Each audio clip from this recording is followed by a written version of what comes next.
Hello दोस्तों, कैसे हैं आप सब। आज आप लोगों को बताएंगे गांव की एक ऐसी कहानी। कभी कभी ज़्यादा लालच करना या निडर बनना भी जानलेवा साबित हो सकता है। ये कहानी भी कुछ इसी तरह की है। कहानी शुरू होने से पहले हमारे चैनल को लाइक और सब्सक्राइब करना ना भूलें। एक बहुत ही सुंदर गांव था। उस गांव में एक दादी माँ रहा करती थी, जिसकी उम्र तकरीबन 90 वर्ष की थी। गांव के सारे बच्चे रोज उसे कहानी सुनने की जिद किया करते थे और वो सभी बच्चों को साथ में बैठाकर तरह तरह की कहानियां सुनाया करती थी। एक बार की बात है, एक लड़का दादी माँ से जिद करने लगा कि मुझे आज डरावनी कहानी सुनना है। लेकिन दादी माँ उन बच्चों को तो भूत की कहानी नहीं सुनाना चाहती थी। उन्हें लगता था कि कहीं बच्चों के मन में डर न बैठ जाए। लेकिन सभी बच्चे दादी माँ से जिद करने लगते हैं कि तभी दादी माँ कहानी सुनाना शुरू कर देती हैं। एक जंगल में एक पहाड़ी थी। वहाँ एक डरावनी चुड़ैल रहा करती थी। उस पहाड़ी के नीचे एक छोटा सा खंडल था। उसी खंडल के अंदर चुड़ैल का खजाना छिपा हुआ था।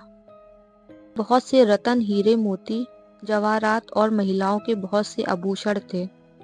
वो चुड़ैल खजाने की रक्षा करने के लिए उस जंगल में भव्य का माहौल बनाए रहती थी, ताकि कोई उस खंडल के करीब ना जा सके। लेकिन एक दिन एक लकड़हारा लकड़ी काटने के लिए उस जंगल में प्रवेश कर गया और जलाऊं लकड़ी की तलाश में जंगल के मध्य भाग तक पहुंच गया, जहां उस चुड़ैल का खंडल बना था।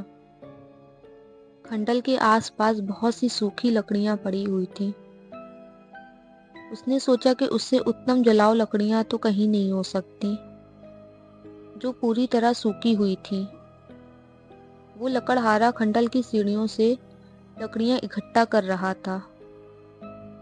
उसने आगे बढ़ते हुए देखा, जैसे वो द्वार तक पहुंच गया हो। वहां एक बहुत ही विशाल दरवाजा था, जो पूरी तरह लकड़ी का बना हुआ था। लकड़हारे ने आज से पहले इतनी खूबसूरत कारीगरी कभी नहीं देखी थी। जैसे ही उसने उस दरवाजे को स्पर्श किया, उसे अजीब सा एहसास हुआ। उसे ऐसा लगा मानो कोई उसे अंदर बुला रहा हो। मदहोशी की हालत में लकड़हारा अंदर प्रवेश कर गया। खंडल के अंदर जाते ही उसकी आंखें चौकाचंद हो गईं। बड़े बड़े मिट्टी के बर्तनों में अशर्फियां, सिक्के और हीरे जवाहरातों का भंडार था। लकड़हारे ने आज से पहले इतनी दौलत कभी नहीं देखी थी। स्वाभाविक है कि कोई इंसान इतना बड़ा खजाना देखकर चौकाचंद तो हो ही जाता है। तभी खंडल के अंदर एक आहट के साथ दरवाजा बंद हो जाता है और वो जोर से हवाएं चलने लगती हैं। लकड़हारा खंडल में एक खंभे को पकड़कर अपनी जान बचाता है। तभी वो डरावनी चुड़ैल अपना भयानक रूप प्रकट करती है। ये देखते ही लकड़हारा बेहोश हो जाता है और इसी हालत में लकड़हारे की एक रात गुजर जाती है। और जब लकड़हारे को होश आता है तो वहाँ चारों तरफ केवल पेड़ ही पेड़ दिखाई देते हैं। लकड़हारे को कुछ समझ नहीं आता कि वो यहाँ कैसे पहुंचा। लकड़हारा अपने कुर्ते की जेब में हाथ डालता है तो उसे एक सोने का सिक्का मिलता है। वो ये देखकर बहुत प्रसन्न हो जाता है और वो सोचता है कि जान बच गई और उसे इतना बड़ा सिक्का भी मिल गया, जिससे उसका खर्चा तो चल ही जाएगा। उत्साहित होकर अपने गांव वापस बिना लकड़ियों के ही आ जाता है। घर में आकर सभी को ये बताता है कि लेकिन उसके घर वाले कोई भी प्रतिक्रिया नहीं देते।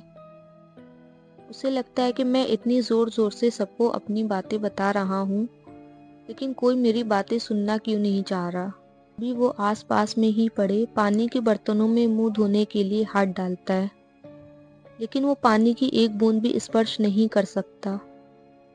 उसे कुछ समझ नहीं आता कि वो अदृश्य हो गया है या उसकी मृत्यु हो चुकी है। और तभी दादी माँ सभी बच्चों को नींद से जगाती हैं। दरअसल कहानी सुनते सुनते सभी बच्चों को नींद आ चुकी थी और जैसे ही सभी बच्चों की आँख खुलती है तो सभी बच्चों के हाथ में एक एक सोने के सिक्के होते हैं।